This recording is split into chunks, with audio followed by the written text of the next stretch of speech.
Hello everyone, welcome to our channel, and today we are going to discuss the Inside IAS Daily Current Affair of 16th of September 2020.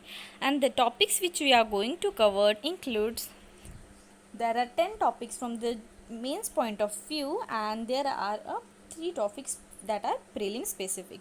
So let's begin with the analysis of the 16th of September 2020 newspaper. So let's start with the first news from GS2 paper, which covers the topic of Indian Constitution, historical underpinning, evolution, features, amendments, significant provisions, and the basic structure. The first news is the National Capital Territory of Delhi Amendment Bill 2020. तो recently parliament session में bill propose हुआ है, that is the national capital territory of Delhi amendment bill. तो ये amendment bill जो है वो जो 69th अमेंडमेंट एक्ट, मतलब जो 69 कॉन्स्टिट्यूशनल अमेंडमेंट एक्ट है 1991 का, जहाँ पे power and function of a Delhi government along with the lieutenant governor that is LG, उनके जो पावर्स एंड फंक्शंस के रिलेटेड जो 69 कॉन्स्टिट्यूशन अमेंडमेंट एक्ट है उसमें कुछ अमेंडमेंट लाने का सोचा है पार्लियामेंट में. तो हाईलाइट क्या है इस बिल के वो देखते हैं. It propose to clearly spell the function of a council of minister and the LG by giving more discretionary power to the LG. मतलब इस बार जो एलजी है उनको कुछ जो फंक्शंस है उनको कुछ फंक्शंस में डिस्क्रिप्शनरी जो पावर देने का एक प्रपोजल है इस बिल में. उसके साथ साथ जो LG will act in the discretion in any matter that is beyond the purview of a power of a legislative assembly of Delhi in the matter related to the all Indian services and the anti corruption branch. इसके साथ साथ जो LG है वो अपनी discretionary power use कर सकता है जहाँ पे लेजिस्लेटिव असेंबली जो है दिल्ली की, वहाँ जहाँ पे उनके पावर्स अप्लीकेबल नहीं है, जैसे कि services of all Indian services and the anti corruption branch. उसके साथ साथ एलजी को और काफ़ी सारी डिस्क्रिशनरी पावर्स दी है, that the validity of any decision taken as per such discretion should not be question. मतलब जो भी एलजी ने अपनी डिस्क्रिप्शन पावर यूज़ की किसी भी केस में, तो उसको के पावर को कोई क्वेश्चन नहीं कर सकता. उसके बाद देखते how is the Delhi administrative presently. अभी रिसेंटली यहाँ प्रेजेंटली दिल्ली का एडमिनिस्ट्रेशन किस तरीके से है. तो union territory of Delhi with a legislative assembly came into being in 1991 under the article 399 AA of a constitution inserted by the constitutional 69th amendment act 1991. तो जो दिल्ली गवर्नमेंट में हम जैसे कि जानते हैं कि सारे जो यूनियन टेरिटरी है उसमें लेजिस्लेटिव असेंबली नहीं है, तो दिल्ली एक एक्सेप्शनल है जहाँ पे लेजिस्लेटिव असेंबली है. और इसका जो लेजिस्लेटिव असेंबली का जो प्रावधान है वो कॉन्स्टिट्यूशन में दिल्ली रिलेटेड यूनियन टेरिटरी जो का आर्टिकल है वो है आर्टिकल 239 AA. ठीक है, वो इंसर्ट किया गया by the constitutional amendment 69 amendment act of 1991. ठीक है, इट इज़ सेड दैट जो यूटी ऑफ दिल्ली है उसको national capital territory of Delhi करके बुलाते हैं. उसके साथ साथ जो एडमिनिस्ट्रेटर है वहाँ पे वो अपॉइंट किया, that is the position of a LG, और it is under the article of 239. ठीक है, उसके बाद according to the existing act legislative assembly of Delhi has a power to make a law in all matter except public order, police and land. ठीक है, जो legislative assembly है दिल्ली की, मतलब जो इलेक्टेड गवर्नमेंट है दिल्ली की, उनको जो 3 मैटर्स को छोड़ के बाकी मैटर्स पे वो कुछ लॉ बना सकती है. और कौन से मैटर्स में उनको पावर नहीं है वो है public order, police and land. ठीक है, ये जो 3 पॉइंट है आप ध्यान में रखिए. उसके बाद रिसेंटली इशू ऐसा है कि हम जानते हैं कि काफ़ी टाइम से जो दिल्ली में जो गवर्नमेंट है उसके साथ साथ जो गवर्नर है एलजी होता है उसमें काफ़ी सारे इश्यूज होते ही रहते हमेशा.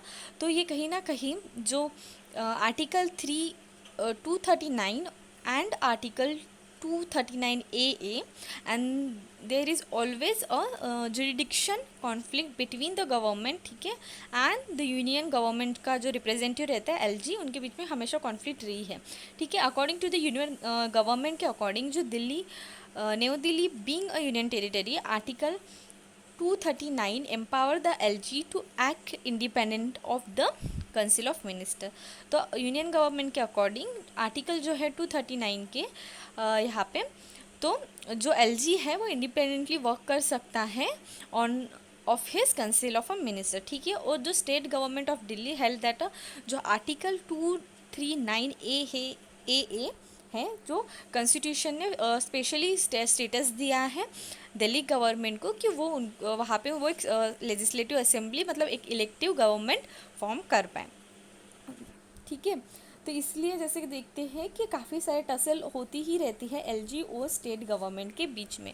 और सुप्रीम कोर्ट का जजमेंट इस केस के रिलेटेड ऐसा है कि in 2018 supreme court has unanimously held that LG was bound by the aid and advice of a Delhi government and both had to work harmoniously with each other, ठीक है। तो 2018 में supreme court ने ऐसा कहा कि जो LG है वो बाउंड है कि वो एड और एडवाइस से चले दिल्ली गवर्नमेंट के, और उसके साथ साथ वो दोनों मतलब साथ में जो भी काम है वो अच्छे से करे, ठीक है। उसके साथ साथ कुछ इश्यूज़ है वो अभी भी जो अनरिजॉल्व एरिया है इस जजमेंट के, वो है कि ओवरलैपिंग एरिया, ठीक है। जैसे यहाँ पे दिया है कि जो LG है मतलब LG है कि he has to act in the bound of advice and aid of the council of minister in respect to the land public order and police, ठीक है। However the public order is a wide connotation which subsequently lead to the overlapping executive power। Obviously देखा जाए तो जो public order है एक बहुत बड़ा टर्म है, तो जिसके काफ़ी सारे पॉइंट्स उसमें कंसिडर कर सकते हैं, इसलिए काफ़ी बार LG और जो स्टेट गवर्नमेंट है सॉरी यूनियन टेरिटरी जो दिल्ली की गवर्नमेंट है उसमें काफ़ी सारे ओवरलैप होते रहते हैं। उसके साथ साथ still there is not any proper clarity नहीं है ऑन द आर्टिकल 39 AA, ठीक है, clause 4। The court did not very clearly delineate that the issue in respect of which the LG can refer a decision taken by the Council of Minister to the President in the event of a difference of opinion between in the LG and the state government.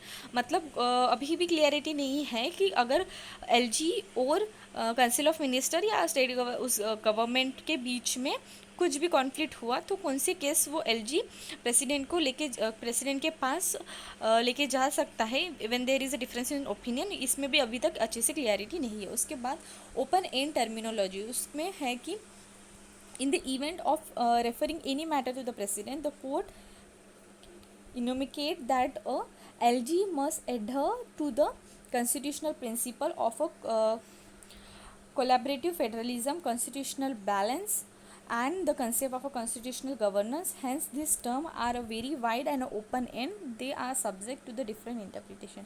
और काफ़ी सारे जो मतलब अगर किसी matter को president के पास लेके गए तो उस टाइम पे LG को या कोर्ट को भी हमेशा ध्यान रखना चाहिए जो कॉन्स्टिट्यूशनल प्रिंसिपल है, जहाँ पे हम जानते हैं कि कोलैबोरेटिव फेडरलिज्म हो या कॉन्स्टिट्यूशनल बैलेंस, ठीक है, या कॉन्स्टिट्यूशनल गवर्नेंस का केस लिए, तो ये काफ़ी वाइड टर्म्स है, तो इसका कोई एंड नहीं है। इसलिए हम सब जन जो है उसको डिफरेंट इंटरप्रेट करते हो, जिसके कारण काफ़ी सारे जो कॉन्फ्लिक्ट है वो LG और स्टेट गवर्नमेंट दिल्ली गवर्नमेंट के बीच में होते रहते हैं, ठीक है। उसके बाद the next news is from the topic same topic, ठीक है, Indian constitution related, that salary allowance and the pension of a member of a parliament amendment bill 2020 passed in the Lok Sabha. तो रिसेंटली एक जो बिल पास हो गया है लोकसभा से, that is the salary allowances and the pension of a member of parliament amendment bill, ठीक है। तो इस बिल के अकॉर्डिंग क्या क्या प्रोविज़न है वो देखते हैं कि जो मेंबर ऑफ पार्लियामेंट है उनकी जो सैलरी अलाउंसेस उनको जो पेंशन मिलते हैं according to the act of 1954 वो रिड्यूस की गई है बाय 30%, ठीक है, ठीक है, बाय 30%। अलॉन्ग विद दिस जो सैलरी एंड अलाउंसेस मिलती है of a minister act 1952 to reduce the sumptuary allowances of a minister by 30%, ठीक है। दो डिफरेंट एक्ट हैं, एक 1954 का है और एक 1952 का है, ठीक है। The rule notified that under the act 1954 to reduce the certain allowances of MPs for 1 year, ठीक है, ठीक है। ये इस एक्ट के अकॉर्डिंग ऐसा कंसिडर किया है कि जो एमपीज़ की जो सैलरी है या अलाउंसेस है उसको 1 साल तक मतलब रिड्यूस किया जाए। ठीक है, 1 साल के लिए ये इफेक्ट में आने वाला है and it start from 1 April 2020। Starting with the means with the background देखे जाए तो the reduction are being made, ठीक है, ये रिडक्शन हुआ है टू टैकल द कोविड-19 पैंडमिक का जो रिसेंटली चल रहा है इशू, तो उसके इसको टैकल करने के लिए फाइनेंशियल रिसोर्सेज के लिए जो गवर्नमेंट ने ये जो बिल है वो लाया है। ठीक है, methods for settling salaries what constitution से, तो according to the article 106 of the constitution empowers MP to determine their salary by enacting a law. ठीक है, जो एमपीज़ हैं वो लॉ ला के उनके सैलरी रिलेटेड कुछ लॉ ला सकते हैं अकॉर्डिंग टू आर्टिकल 106। ठीक है, इन 1985 parliament enacted a law that delegated the power to set and revise the certain allowances of MPs such as consistency allowances, office allowances, housing allowances और to the central government. ठीक है, जो 1985 में parliament ने enact किया था law जो deal करता है कि जो एमपीज़ हैं उनके पास पावर है कि वो लॉ बना सकते हैं related to the allowances and the salary of them. ठीक है, इसके साथ साथ टिल 2018 तक जो एमपीज़ थे उनको पीरियडिकली मतलब उनका जो सैलरीज़ है वो रिवाइज होती थी। इन द एक्ट ऑफ जो फाइनेंस एक्ट 2018 में वो प्रोवाइड किया गया था कि जो सैलरीज़ या डेली अलाउंसेस या पेंशन होते हैं एमपी की वो हर 5 साल में इंक्रीज़ हो on the basis of cost inflection index. ठीक है, कॉस्ट इन्फ्लेक्शन इंडेक्स के बेसिस पे जो है हर 5 साल बाद जो सैलरीज़ वगैरह होगी जो एमपीज़ की वो इंक्रीज़ की जाएंगी। और जो कॉस्ट इन्फ्लेक्शन इंडेक्स है वो प्रोवाइड किया जाता है by the income tax act 1961। अभी कॉस्ट इन्फ्लेक्शन इंडेक्स क्या होता है वो मैं आपको बताती हूँ। जो कॉस्ट इन्फ्लेक्शन इंडेक्स है वो कैलकुलेट किया जाता है, calculate the estimate rise in cost of goods and asset year by year as a result of inflection. ठीक है, जो इन्फ्लेक्शन के वजह से जो किसी भी प्राइस में जो कॉस्ट की इंक्रीज होती है ऑफ अ पर्टिकुलर गुड और एसेट उसको कैलकुलेट जो किया जाता है जो दैट द एस्टिमेटेड जो राइज होता है उसको बोलते हैं कॉस्ट इन्फ्लेक्शन इंडेक्स। ठीक है, it is fix by the central government in its official gazette to measure the inflection. ठीक है, सेंट्रल गवर्नमेंट अपने ऑफिशियल गैजेट में फिक्स करती है to measure the inflection. Inflection मतलब हम बोल सकते हैं कि महंगाई। ठीक है, उसके साथ साथ जो सेक्शन 48 है of Indian income tax act 1961 के अकॉर्डिंग ये जो कॉस्ट इन्फ्लेक्शन इंडेक्स है वो जो है वो देखा जाता है। ठीक है, वो नोटिफाई किया जाता है। द नेक्स्ट जो डिफरेंट डेमोक्रेसीज़ हैं, ठीक है, जो वर्ल्ड में डिफरेंट जहाँ पे डेमोक्रेसीज़ हैं वो सबकी जो सैलरीज रिलेटेड टू उनका जो लेजिस्लेशन चलते हैं उनके डिफरेंट मैकेनिज़्म हैं। ठीक है, तो मैं ये पढ़ रही हूँ। ठीक है, आप बस सुनिए क्योंकि ये उतना ज़्यादा इम्पोर्टेंट नहीं है कि किस कंट्री में कैसा उनके लेजिस्लेशन का जो है सैलरीज होती है। बस मैं आपको रीड करके एक बार बता देती हूँ। इंडिया में it increase every 5 year on the basis of a cost inflection index. ठीक है, कनाडा में existed annually as per the average consumer price index of a previous year. ठीक है, कंज्यूमर प्राइस जो इंडेक्स होता है उसके अकॉर्डिंग फाइंड किया जाता है। एक होता है, ठीक है, होलसेल प्राइस इंडेक्स होता है। ठीक है, एक कंज्यूमर प्राइस इंडेक्स होता है। उसके साथ साथ जो इन्फ्लेक्शन होता है, ठीक है, इन्फ्लेक्शन जो होता है जो उसके काफ़ी सारे पार्ट्स होते हैं और इन्फ्लेक्शन डिपेंड मोस्टली करता है pull factor and push factor. ठीक है, ये 2 फैक्टर्स होते हैं जिसकी वजह से इन्फ्लेक्शन इफेक्ट करता है। ठीक है, WPI, ठीक है, होलसेल प्राइस इंडेक्स और कंज्यूमर प्राइस इंडेक्स क्या होता है वो आप मुझे कमेंट बॉक्स में ज़रूर बताना। ठीक है, नेक्स्ट टू द जो इंडिपेंडेंट अथॉरिटीज़ है जैसे यूनाइटेड किंगडम उनमें होता है कि compose of a former MPs, former जजेस and auditor, salary revise annually as per the average public sector earning. ठीक है, ऑस्ट्रेलिया में compose of expert in a government economics law and public administration, salary revise annually. ठीक है, हम जो United kingdom है और ऑस्ट्रेलिया में वहाँ पे भी सैलरीज एनुअली रिवाइज होती है। उसके साथ न्यूजीलैंड में बेस्ड ऑन द मतलब लेजिस्लेटिव पोजीशन इन पार्लियामेंट उसके साथ साथ जो सिविल सर्विसेज को कैसे फ्रांस में उनकी सैलरी कैसे की जाती है, average salary of a highest and the lowest paid civil servant at the highest grade use to determine the salary, ठीक है, वो डिटरमाइन करते हैं and pay to the civil servant decided by the treasurer of a parliament, ठीक है। The next is a essential commodity bill, ठीक है, essential commodity bill है जो पास किया गया है, ठीक है। The Lok Sabha recently pass the bill by the voice vote, ठीक है, वॉइस वोट से लोकसभा ने जो बिल है वो पास कर दिया। अभी वॉइस वोट क्या होता है, जो स्पीकर होता है, ठीक है, जो स्पीकर होता है ही यूज़ टू, मतलब डायरेक्टली जो भी प्रोविजंस होते हैं बिल के, वो ही यूज़ टू डायरेक्टली दैट, मतलब वो डायरेक्टली जो प्रोविजंस है वो बताते हैं and at that time that is yes and no format, okay. And जो मेंबर्स होते हैं वो उस पर हाँ या ना करके वो उस प्रोविज़न को बाद में वो एक्सेप्ट किया जाता है, ठीक है। The bill is mean to replace an ordinance promulgated in June in the wake of a कोविड-19 लॉकडाउन, ठीक है। जो बिल अभी लाया गया है, जो ऑर्डिनेंस लाया था, ठीक है, जो जून में, ठीक है, in the wake of a कोविड-19 के वजह से जो इसेंशियल कमोडिटीज़ अमेंडमेंट, मतलब जो essential commodity amendment bill related जो ये ऑर्डिनेंस लाया था उस टाइम पे, तो उसको रिप्लेस करने के लिए ये बिल लाया है, ठीक है। तो ऑर्डिनेंस हमें जैसे पता है, it deals with the article number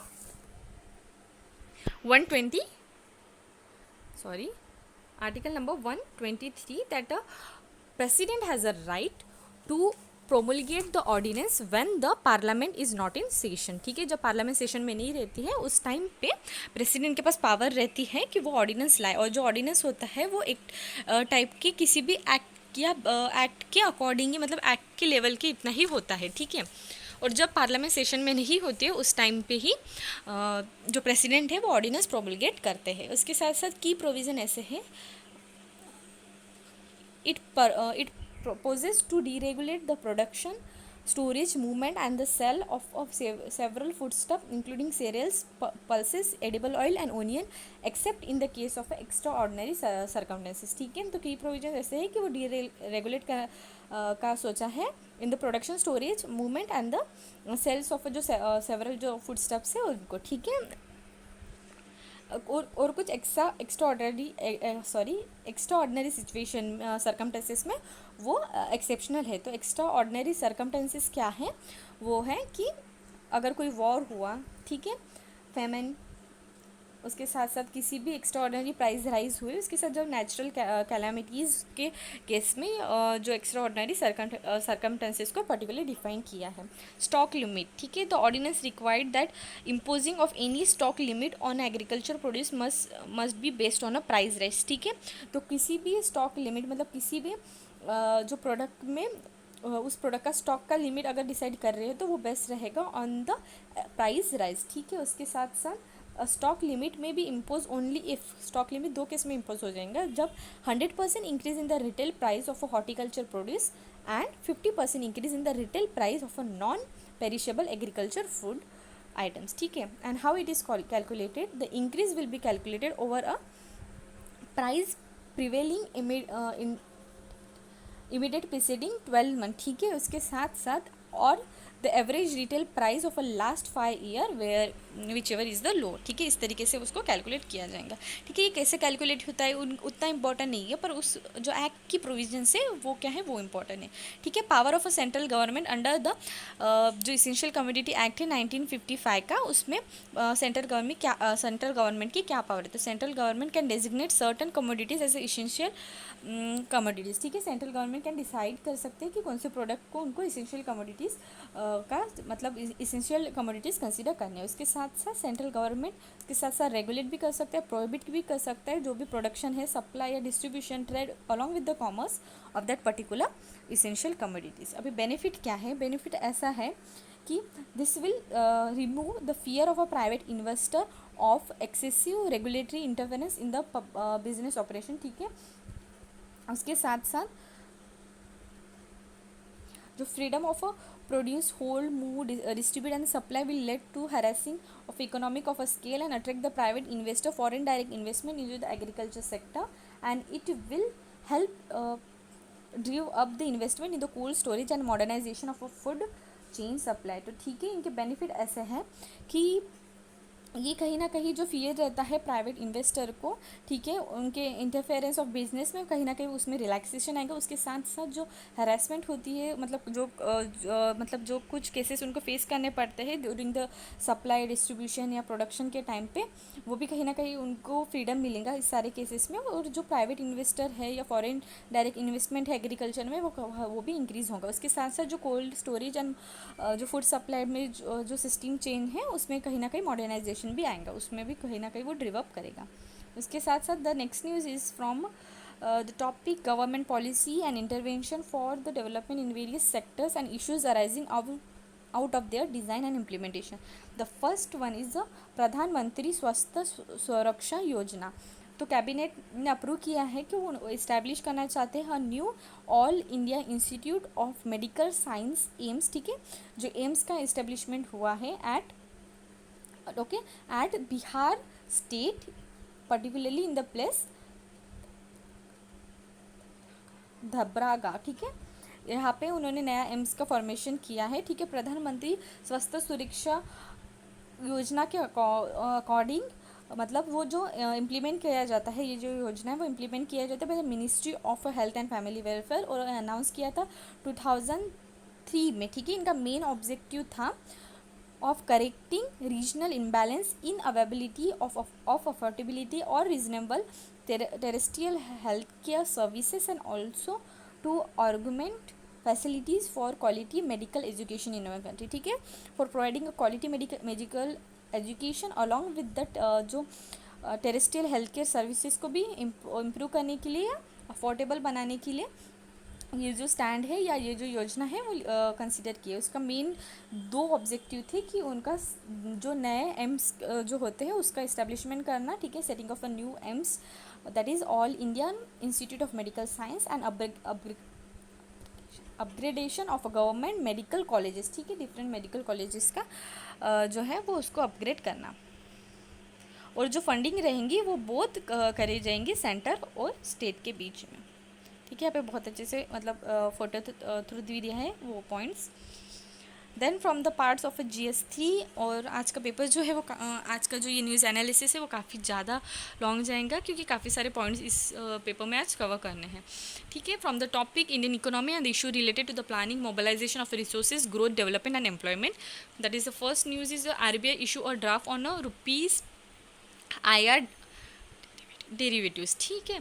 तो रिसेंटली RBI ने एक ड्राफ्ट रिलीज़ किया है of version of rupees interest rate derivative reserve bank direction, ठीक है, ऑफ 2020। तो इसका ये जो ड्राफ्ट RBI ने लाया है उसका मेन है एम है कि वो इंकरेज करेगा encouraging the higher non-resident participant, enhance the role of a domestic market maker in the offshore market, improve the transparency and achieve a better regulatory oversight, ठीक है। ये जो डायरेक्शन लाया है, ये जो ड्राफ्ट वर्जन लाया है, ठीक है, RBI ने, उनका मेन हेम है कि वो कहीं ना कहीं इंक्रीज़ करना चाहते हैं जो नॉन रेसिडेंट पार्टिसिपेंट है, उसके साथ साथ जो डोमेस्टिक पार्टिसिपेंट है उनका रोल को इन्हांस करना चाहते हैं इन द ऑफशोर मार्केट, ठीक है। उसके साथ साथ ट्रांसपेरेंसी, ठीक है, प्रॉपर ट्रांसपेरेंट होनी चाहिए जो प्रोसेस है वो, ठीक है, और प्रॉपर रेगुलेटरी होना चाहिए, उसमें प्रॉपर मतलब उनका ओवरसाइट होना चाहिए, इसका वो एम है, ठीक है। तो की डायरेक्शंस देखे जाएँ तो it seeks to allow a foreign portfolio investor to undertake exchange trade rupees interest rate derivative transactions subject to all ceiling of a 5,000 crore, ठीक है। उनका मेन है कि वो कहीं ना मतलब जो की डायरेक्शन है कि वो अलाउ करने वाले हैं जो फॉरेन पोर्टफोलियो इन्वेस्टर हैं उनको कि वो अंडरटेक कर सकते हैं by exchanging trade rupees interest rate derivative transaction, and उनका सीलिंग लिमिट कर दिया है कि 5,000 करोड़, ठीक है। Net short position of FPI on exchange trade IRD should not exceed its long position in government securities and other rupees डेप्ट securities, ठीक है। जो गवर्नमेंट सिक्योरिटीज़ है या कोई भी दूसरा अपनी रुपीज़ रिलेटेड जो डेप्ट सिक्योरिटीज़ है उसमें जो FPI का जो एक्सचेंज ट्रेड रहेगा वो नहीं रहेगा, ठीक है। And the purpose of offering the rupee IRD contract to the user, the market maker entities will provide a bid and offer a price to user in order to provide liquidity to the market should classify the user either as a retail user or a non retail user, ठीक है। तो जो ये purpose है कि offer कर रहे हैं इस बार जो रुपी इंटरेस्ट रेट डेरिवेटिव का कॉन्ट्रैक्ट टू द यूज़र, तो ये कहीं ना कहीं मतलब क्लासीफाई करने को हेल्प होगा जो रिटेल यूज़र है एंड नॉन रिटेल यूज़र। उसके साथ जो नॉन रिटेल यूज़र जो है as per the draft the entity जो रेगुलेट किया जाएंगे by the RBI, SEBI, IRDAI और PFRDA, ठीक है। जो इंटरेस्ट रेट डेरिवेटिव होता है वो होता है कि are the contract whose value is derived from one or more interest rates price of interest rate instrument or the interest rate indexes, ठीक है। जो इंटरेस्ट रेट डेरिवेटिव्स होता है वो एक कॉन्ट्रैक्ट है जिसकी वैल्यू डिपेंड करती है या डिराइव करती है फ्रॉम द इंटरेस्ट रेट्स जो होता है एक या काफ़ी सारे सब्सटेंसेस का लेके, या जो प्राइस होती है इंटरेस्ट रेट इंस्ट्रूमेंट की, या जो इंटरेस्ट रेट इंडेक्सेस होते हैं उसका, ठीक है। The next news is from conservation related issue about the policy on promotion of a city composite, ठीक है। तो की पॉइंट ऐसा है कि to process and they use the city waste as a composite, the policy on promotion of city composite was proposed in 2016। तो जो policy है जो of promotion of city composite, ठीक है, वो अप्रूव की गई है 2016 में। अंडर दिस पॉलिसी के अकॉर्डिंग वो असिस्ट करेंगे ऑफ जो 1500 per ton of city composite will be provided to the fertiliser companies for the marketing and promotion of a city composite, ठीक है। उसके मतलब इस जो पॉलिसी के अकॉर्डिंग जो सिटीज़ में जो कंपोजिट हो मतलब जो फर्टिलाइज़र प्रोड्यूसिंग कंपनीज़ है उनको प्रोवाइड किया जाएगा 1500 एंड पर tons of a city composite, ठीक है। वो मिनिस्टर किया जाता है ये जो policy under the ministry of a chemical and fertiliser. Recently issue ऐसा है कि जो ये पॉलिसी इम्प्लीमेंट करने के लिए वहाँ पे जो अप्रोप्रिएट मार्केट है या इन सब जहाँ पे अप्रोप्रिएट मार्केट का लैग है और उसके साथ साथ इनएफिशिएंट इम्प्लीमेंटेशन भी है इसका इस पॉलिसी का, ठीक है। Beside the higher manufacture and the selling cost of a composite, questionable product quality, not direct incentive subsidized to the farmer and a lack of a knowledge among other concern ensured cities composite didn't become a popular option for the farmer, ठीक है। तो ये जो city composite है उसके जो manufacturing लिए या सेलिंग कॉस्ट लिए है जो फर्टिलाइजर्स हैं उस पर मतलब जो फार्मर है उसको भी अच्छे से उनके बारे में नॉलेज नहीं है और वो कहीं ना कहीं उन जो कंपोजिट बनाया जाता है सिटी वेस्ट से उसमें जो सब्सिडाइजेस है वो भी कहीं ना कहीं कम है या कहीं पे सब्सिडाइजेस भी नहीं दिया है, ठीक है। Potential for the city composite, तो देखा जाए तो इंडिया में recently 1.5 lakh ton of a solid waste जो है वो एवरीडे क्रिएट होता है। उसके साथ साथ इट्स बायोडिग्रेडेबल फ्रैक्शन रेंज है between 30% and 70% for various Indian cities, ठीक है। 30 to 70% में बायोडिग्रेडेबल जो है वो वेस्ट है। इसका ह्यूज जो ये बायोडिग्रेडेबल जो वेस्ट है उसको हम कहीं ना कहीं कंपोजिट या मतलब उसमें जो वेट जो ड्राई और एक जो वेस्ट होता है हमें जैसे पता है, ठीक है, green one box and red box, ठीक है। तो जो वेट वाला जो वेस्ट होता है हम उसको कंपोजिट या बायोडिग्रेडेबल होता है जिसके वजह से हम उसको फर्टिलाइज़र बनाने के लिए यूज़ कर सकते हैं, ठीक है। अभी रिसेंटली इशू ऐसा है कि जो कंपोजिट है या जो अनकंट्रोलेबल डिकम्पोजिशन है ऑफ ऑर्गेनिक वेस्ट जो डंपिंग साइट पे होता है वो कहीं ना कहीं बहुत अमाउंट में नवा days the green house gases को वो एमिट कर रहा है, ठीक है। इमिशन उसका इंक्रीज़ हुआ है, इसलिए जो ये पॉलिसी है उसको प्रॉपरली इम्प्लीमेंट होना जो है वो नेसेसरी हो गया है। उसके बाद the next news is from the topic science and technology, ठीक है। उसमें है कि postal stamp release on ASAT, ठीक है। तो जो फर्स्ट टाइम ऐसा हुआ है कि जो एंटी सैटेलाइट मिसाइल लॉन्च हुआ था, ठीक है, उस पर जो है एक पोस्टल स्टैम्प उस पर रिलीज़ हुआ है, ठीक है, on the occasion of engineers day and by the department of a post, ठीक है। तो बैकग्राउंड देखा जाए जो डिफेंस मिनिस्ट्री है and defence research and development organisation है दैट इज़ DRDO ने सक्सेसफुली एक anti satellite mission test conduct की थी। टेस्ट का नाम था mission Shakti for doctor APJ Abdul Kalam island in Odisha, ठीक है। डॉक्टर APJ अब्दुल कलाम जो आइलैंड है ओडिशा में 2019 में ये जो मिसाइल है वो लॉन्च किया था, ठीक है। तो डीआरडीओ ने डेवलप किया था ASAT missile successfully engaging that and Indian orbiting target satellite in a lower earth orbit, ठीक है, in a hit to kill mode, ठीक है। हिट टू किल मोड मतलब जाके मतलब किसी भी इसको डिस्ट्रॉय करना, ठीक है, hit to kill mode.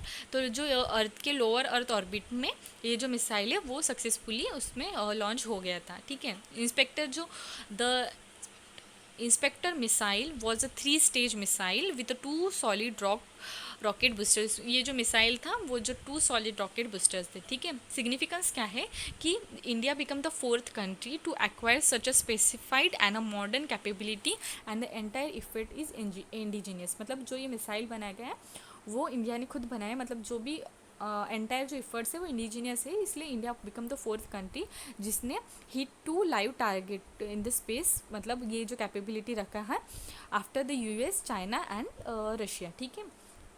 Does this test create a space debris. अगर ये जब ये किसी भी स्पेस के ऑब्जेक्ट को हिट करता है, ठीक है, उस टाइम पे वो स्पेस डेब्रिस जो है मतलब स्पेस में जो वेस्ट है उसको जनरेट करता है क्या। The test was done in the lower atmosphere, ठीक है, लोअर एटमॉस्फेयर में कंडक्ट की है to ensure that there will be a no space debris, ठीक है। And if whatever the space debris अगर वो जहाँ पे जनरेट हो गए हैं will decay and they will fall in the earth, ठीक है, within the week. And what is the international law on weapon in the outer space, ठीक है। जो international law on weapon in the outer space क्या बोलता है कि एक ट्रीटी है, international treaty on space is the 1967 outer space treaty, ठीक है। 1967 ये आउटर स्पेस ट्रीटी है, उसके according the outer space treaty prohibit करता है जो open weapon of mass destruction in the outer space not ordinary weapon, ठीक है। वो ऑब्स्ट्रक्ट करता है कि जो वेपन्स जो मास डिस्ट्रक्शन कॉज करते उसको वो प्रोहिबिट करता है, पर अगर ऑर्डिनरी वेपन्स हैं वो उसको मतलब हम यूज़ कर सकते हैं, ठीक है। इसके साथ साथ इंडिया जो है इस ट्रीटी का मतलब सिग्नेटरी बना एंड रेटिफाई किया उन्होंने ईयर 1982, ठीक है। और जो इन्फॉर्मेशन है यहाँ पे दी है कि ये मतलब 3 स्टेज मिसाइल था, ठीक है, और जो डायरेक्टली जाके हिट करता था टू द लिविंग ऑब्जेक्ट, मतलब जो लोअर एटमॉस्फेयर में प्रेजेंट है, ठीक है। 2019 का ये जो मिशन था, ठीक है, जो लॉन्च किया गया डॉक्टर अब्दुल कलाम आइलैंड ओडिशा से, ठीक है।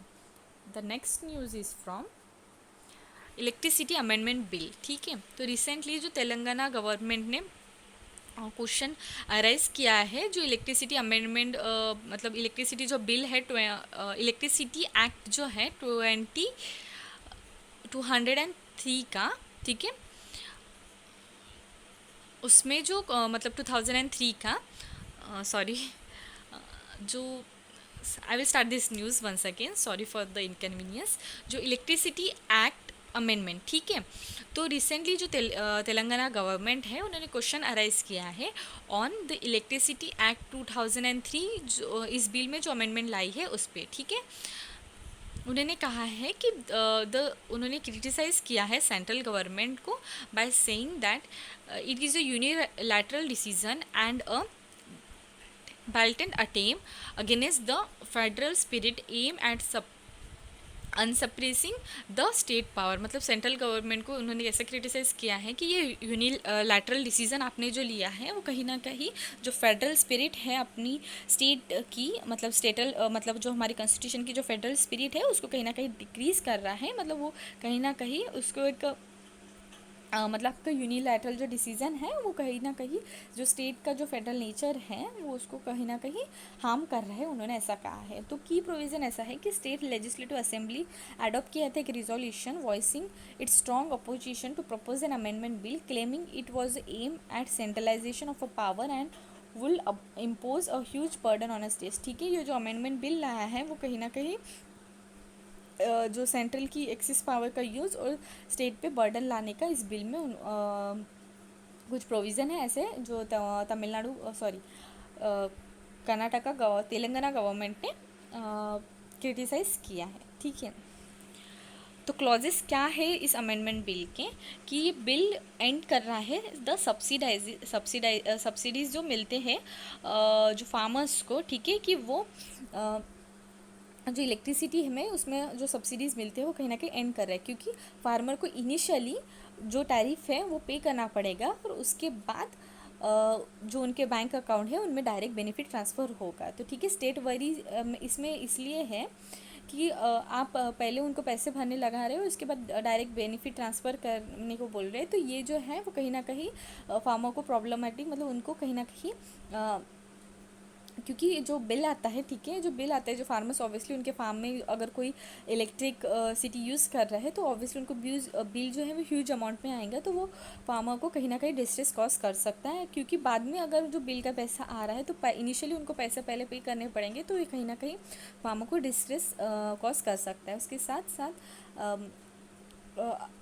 जो फार्मर्स है ऑब्वियसली अगर वो बिल ना पे कर पाए, या जो डायरेक्ट बेनिफिट ट्रांसफ़र उनके अकाउंट में होने के बाद अगर उन्होंने बिल पे किया, अगर लेट बिल पे किया, तो ऑब्वियसली उनको पेनाल्टीज़ या डिस्कनेक्शन का भी, मतलब इलेक्ट्रिसिटी डिस्कनेक्ट भी हो सकते हैं, उसको ऐसे काफ़ी सारे फॉल्ट्स उनको फेस करने पड़ेंगे।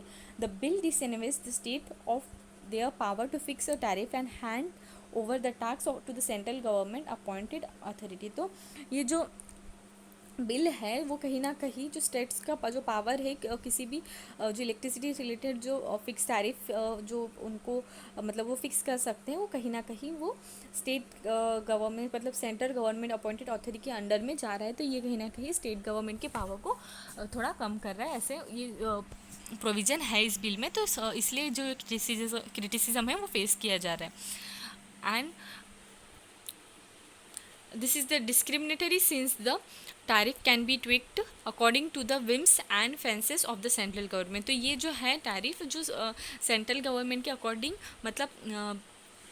मतलब ये जो टैरिफ है जो सेंट्रल गवर्नमेंट के अकॉर्डिंग बनाया जा रहा है, तो इसलिए कहीं ना कहीं डिस्क्रिमिनेटरी है। ठीक है, bill also make it compulsory for the state power companies to buy a minimum percentage of a renewable energy fix by the centre. उसके साथ से बिल में ऐसा भी प्रपोजल है कि जो स्टेट गवर्नमेंट मतलब स्टेट जो पावर कंपनीज हैं वो जो मिनिमम परसेंटेज में रिन्यूएबल एनर्जी ले पाए। तो ठीक है, तो कहीं ना कहीं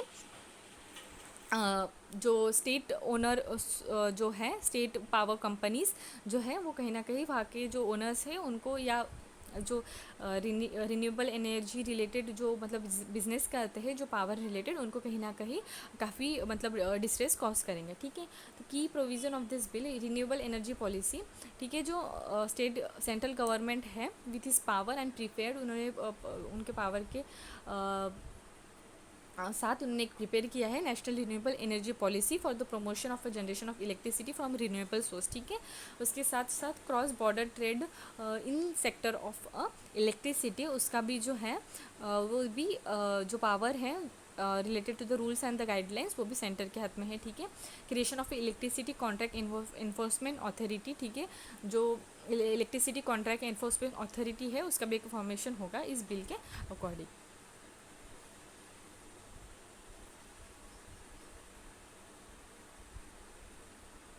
The next news is Aircraft Amendment Bill 2020 passed in the Parliament।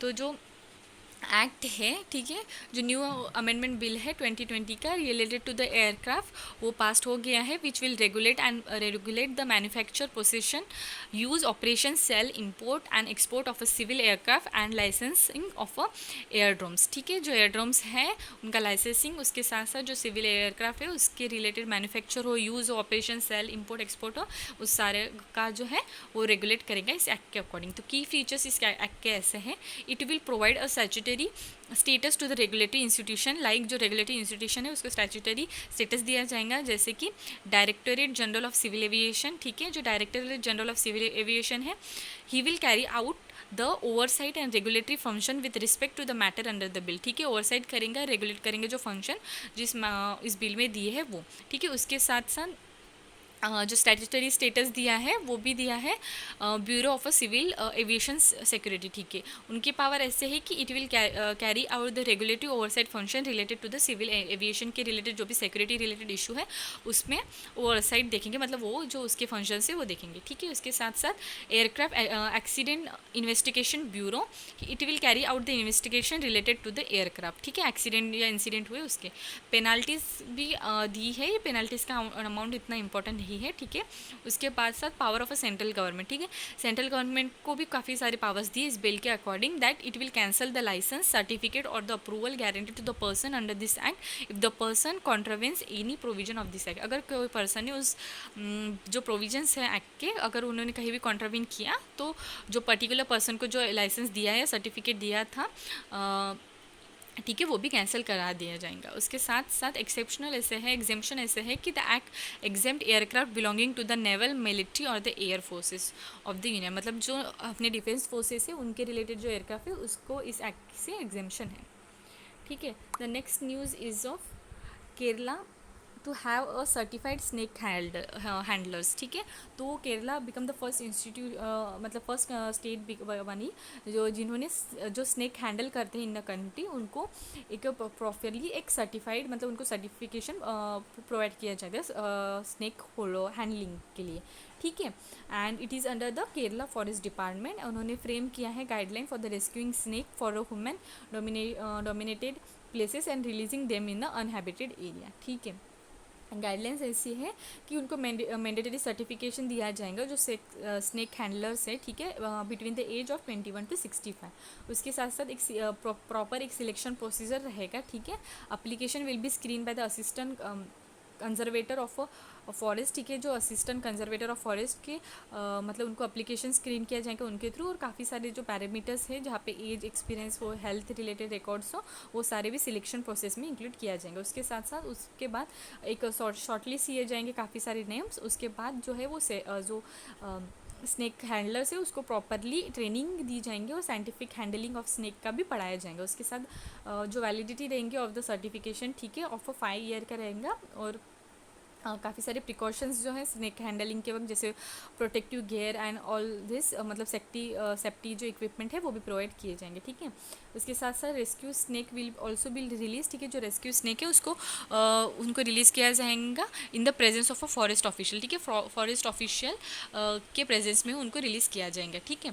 Need क्यों थी? क्योंकि देखा जाए कि जो स्नेक है, ठीक है, स्नेक के बाइट के कारण केरला में नियरली 334 डेथ्स एंड 1860 मतलब केसेस स्नेक बाइट के हुए हैं ड्यूरिंग द लास्ट 3 इयर्स, ठीक है। और स्नेक को मतलब as a supply of supply किया जाता है as a for the criminal purpose. इसके वजह से इन सारी जो चीज़ें हो रही है उन सबसे मतलब उन सबसे छुटकारा पाने के लिए ये जो एक्ट है, सॉरी जो स्नेक होल्डर्स को है वो सर्टिफिकेशन दिया जा रहा है, ठीक है। What is a UP new special security force? तो रिसेंटली जो यूपी गवर्नमेंट ने है उन्होंने नोटिफाई किया है कि Uttar Pradesh special security force का फॉर्मेशन के लिए, ठीक है। उन्होंने जो योगी आदित्यनाथ है चीफ मिनिस्टर, उन्होंने अनाउंस किया है। तो अभी देखते हैं कि यूपी की जो स्पेशल सिक्योरिटी फोर्सेस है वो क्या होती है। तो ठीक है, it envisages as having high level professional skill which will reduce the burden of a provisional armed constabularies which could then focus on a law and order, ठीक है। जो प्रोविजनल आर्म जो कॉन्स्टेबलरीज होते हैं उनका जो वर्क है वो कहीं ना कहीं कम हो जाएगा और वो प्रॉपरली फोकस कर पाएंगे लॉ एंड ऑर्डर को, ठीक है। इस तरीके से ये जो यूपी की जो स्पेशल सिक्योरिटी फोर्स है मतलब एक हाई लेवल प्रोफेशनल स्किल उनको प्रोवाइड की जाएंगी, ठीक है। एंड वो कहीं ना कहीं जो बाकी फोर्सेस हैं उनका जो वर्कलोड है वो थोड़ा थोड़ा कम करने को भी यूज़ किया जाएगा। और उनका जो टास्क है वो रिलेटेड रहेगा to protect the court, airport, administrative building, metros, bank and other government officials, ठीक है। जो गवर्नमेंट ऑफिशियल्स है उनको प्रोटेक्ट करने का उनका टास्क रहेगा। कंपोजिशन देखा जाए it will led by the administrator director general level officer, ठीक है। जो एडिशनल डायरेक्टिव जनरल ऑफिसर के लेवल पे ये रहेंगे। उसके साथ followed by the inspector general, deputy inspector general, commandant and deputy commandant, ठीक है। पावर्स देखे जाए कि उन जो मेंबर्स रहेंगे उस फोर्सेस के, तो उनको पावर दिया जाए कि वो कहीं भी मतलब without any order of a magistrate or without any warrant he can arrest a person who voluntary try to hurt any person, ठीक है। ठीक है, एक रीजनेबल जो सस्पेशन है किसी पर्सन के खिलाफ, तो वो जो फोर्सेस है वो without any order of a magistrate or a warrant they can arrest that particular person and this force will also have right to remove the trespasser on the premises under its protection, ठीक है। अगर उनके कोई premises में मतलब हम जैसे जानते हैं कि जो ट्री पासर है मतलब जो मतलब बिना परमिशन के किसी जगह पे किसी ने अपना मतलब कुछ निकाला हो, जैसे हॉस्पिटल हो, सॉरी, जैसे उन्होंने अपना घर बनाया हो, मतलब अतिक्रमी जो होते हैं अगर उनको भी रिमूव करने का जो है प्रोविज़न जो फोर्सेस को उसका राइट दिया है। No suit or prosecution shall lie against any officer or a member of a forces or against any person on acting under the order or the direction of any office. ठीक है, अगर किसी person ने मतलब अगर जो किसी officer ने उनके पावर के अकॉर्डिंग काम किया तो उनका कोई सूट या प्रोसिक्यूशन नहीं हुआ किया जाएगा। ऐसा भी इस पे जो ये फोर्सेस हैं उनको ये जो राइट्स दिया है। उसके साथ साथ फैक्ट्स फॉर फिल्म्स में ऐसा है कि Haryana orbital rail corridor project है जो रिसेंटली लॉन्च किया गया है। ठीक है, फ्रॉम पनवेल टू सोनीपत। ठीक है, एंड दिस प्रोजेक्ट जो इम्प्लीमेंट करने वाले हैं Haryana rail infrastructure development corporation limited, एक जॉइंट वेंचर है by the ministry of railway and the government of Haryana. उसके बाद जो नेक्स्ट है वो है खराई कैमल। ठीक है, खराई कैमल जो है एक स्विमिंग कैमल है जो गुजरात के भुज एरिया में फाउंड की जाती है और एक स्पेशल ब्रीड है जो मतलब वो जो कैमल मतलब कैमल मतलब जो 9 स्पीशीज़ है, वन ऑफ द 9 स्पीशीज़ जो इंडिया में फाउंड होती है उनमें से एक स्पेशल ब्रीड है जो मतलब स्विम कर सकती है। ठीक है, ये जो कैमल है उन्होंने जो रन ऑफ कच्छ में का जो टेम्परेचर या हाई सैलिनिटी को भी उन्होंने उस एक्सट्रीम टेम्परेचर को भी एडप्ट कर दिया है। और ये जो कैमल है वो it can live both in the coastal and the dry ecosystem. ठीक है, उसके साथ साथ it graze on a saline or mangrove trees. ठीक है, and it also can tolerate the high saline water. ठीक है, वो हाई सलाइन वाटर को भी टॉलरेट कर सकते, तो उसके साथ साथ मैंग्रोव या सलाइन ट्रीज से भी वो मतलब वो सर्वाइव कर सकती है। उसके साथ साथ it can swim up to 3 kilometre in to the sea in a search of mangroves their primary food. उसके बाद the engineers day is celebrated on 15 September. ठीक है, 15 सितंबर को इंजीनियर्स डे सेलिब्रेट किया जाता है। ठीक है, ऑन द मतलब जो उनको ट्रिब्यूट दिया जाता है, एक जो ग्रेटेस्ट इंजीनियर्स थे जिनको भारत रत्न से सम्मानित किया था, दैट इज सर